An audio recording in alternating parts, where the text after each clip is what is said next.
A convicted cop killer is up for parole. Donald Webb was sent to jail in 1975 for his role in the death of Akron Police Detective Gary Yost. But there's a battle to keep him behind bars.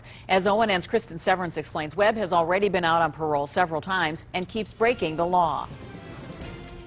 Detective Gary Yost was killed nearly 40 years ago. Authorities say one of the men responsible was out on parole when the officer was killed, and now that man is up for parole again.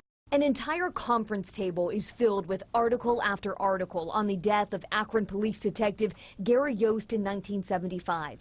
Police say Yost was working a second job as a security guard at a trucking company when Donald Webb and several other men broke in. Donald Webb and his accomplices overpowered him. They took his gun, shot him in the back, and they left him to die in a field. Summit County Prosecutor Sherry Bevan Walsh told me Yost was a narcotics detective and recognized his attackers. He had previously arrested Donald Webb. Donald Webb had been to prison on a case where Detective Yost had been the investigating detective. Webb was sent to jail in 1975, but he has not stayed there. To be clear, Donald Webb has already been paroled 3 times on this particular case, and each time he's been paroled within a short amount of time afterwards, he's committed other offenses and he's been sent back to prison. Now Webb is up for parole again in March, and Bevan Walsh is asking the parole board not to give him a 4th chance. We think for the safety of this community that this individual should remain in prison for the rest of his life. Detective Yost left behind 4 children.